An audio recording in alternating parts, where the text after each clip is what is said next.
Read this passage quietly, please. And count for me how many numbers of F you find. Yeah. 2, 4, 5. Okay, time up. Right, so how many F's did we find here? 5, How many go for 4? How many for 5?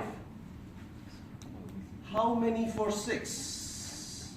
Oh, quite less. Right, well, there are actually 6 F's in that passage, right? The reason for showing you that passage at the start of my speech is to tell you that how ineffective we become sometimes when we expect a result in a very limited period of time.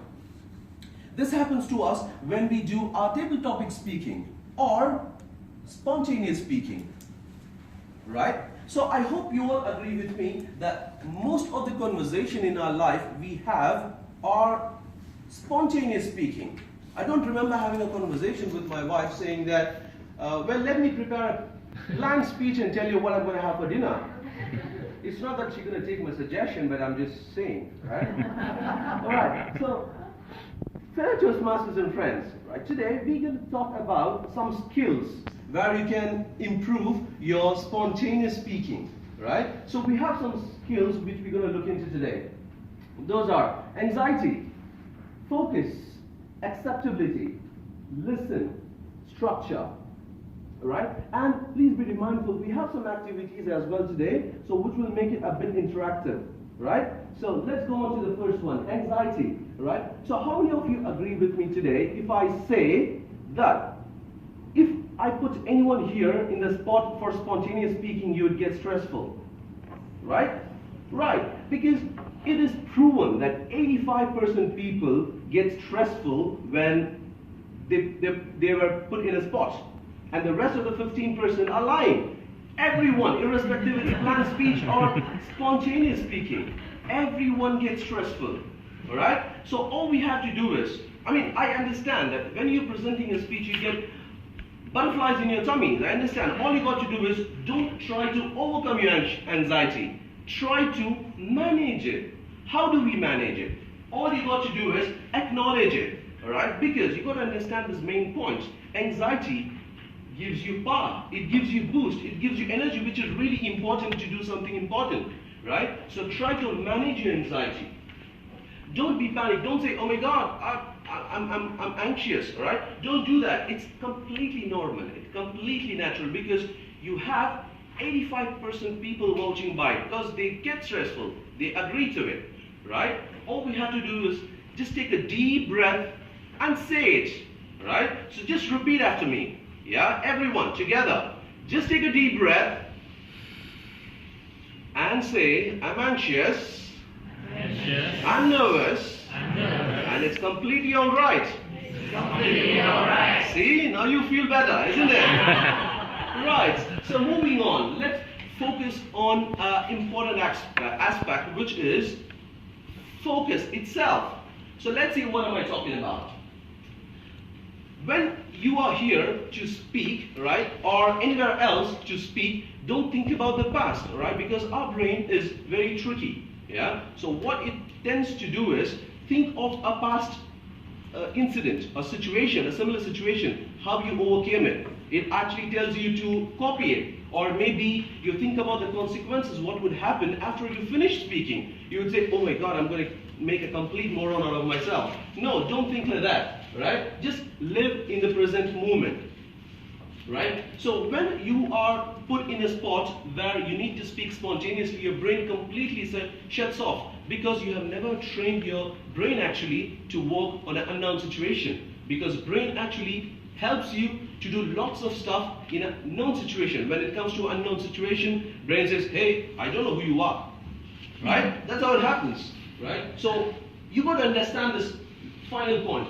We control the brain. The brain doesn't control us, right? So how do we do it? Now we actually kind of do a small activity, all right? What we're going to do is we're just going to point at something, what we have, what we see, and say a wrong name. Say, for example, I'm going to look at it and say airplane, ship, alien, right? So you're going to pretty much do the same thing, all right? You guys are ready? Yes. Alright, okay. But before that, can I ask you how many people have thought about what names to say? Like first 3 names already. See, this is our brain trying to help us. This is our brain trying to help us to stockpile for some names, right? All it's trying to do is save us from embarrassment, alright?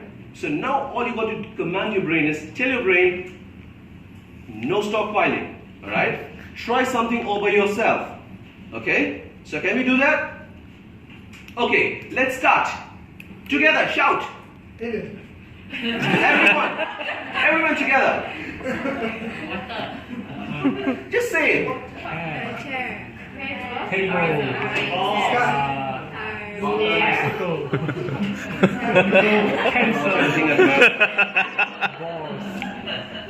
Alright, stop. Okay, now I heard few people saying the table, chair, and this and that and everything. But did you notice your brain took the command of not stockpiling it, but actually giving you patterns.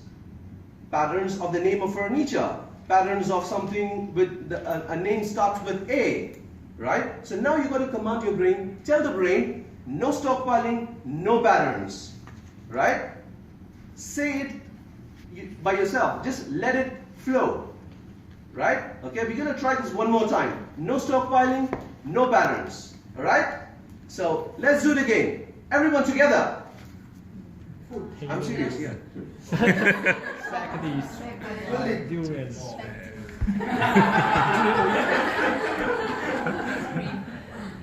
Alright, I find a little bit different, but though there are not much participation, they're still thinking that I'm joking, but actually I was not, I was serious. Okay, but this time, I'm sure you would feel a little bit different, because this time you're ordering your brain not to stockpile, not to give you patterns, right? You can try this anytime you want, whenever you want, right? This is a very good exercise to train your brain. Moving on, acceptability. What do we think of acceptability, right? Which means when you're being given a chance to volunteer for a table topic speech, you got to think that it's an opportunity. Don't think it's a challenge or a threat. If you think it as a challenge or a threat, you would definitely try to defend yourself. Take it as an opportunity. Say yes. You can do it. That's okay. Remember, just now you thought to yourself that you are being normal. Being anxious and being nervous is normal, right? So remember, it's just not about performance. It's just a presentation. It's not a performance. No one's going to judge you by how you're going to speak and what the content is. Just speak, right? So it's not always about me and you or me and them. It's about us. We all going to learn, share something new or old. That's it, right? So there is definitely not a right or a wrong way to do it. It's very simple, very basic, right? So I hope you all will agree with me if I say that to be an effective speaker, you got to be a good listener, right? And how do you listen? I mean, unless you listen properly, you can never able to make a good use of that opportunity. Because you would listen something and you would going to answer something and you're going to completely mess it up, right? Be a good listener. We have another activity just now, right? Just a 10-second or 15-second one, right? It will help you, it will give you an exercise as to how important the active listening skill is, right? So the activity is called spell. Now you're going to just pair it with someone, right? So what you're going to do is you're going to speak, just have a normal conversation. Right? Have a normal conversation. Say I'm going to have with being HIHOWAREYOU, and you're going to reply to me saying whatever the information she's going to give me. But you're going to spell it quickly. Just pair it out. I don't have much time. I'm in LO already. WHIOUYOURDING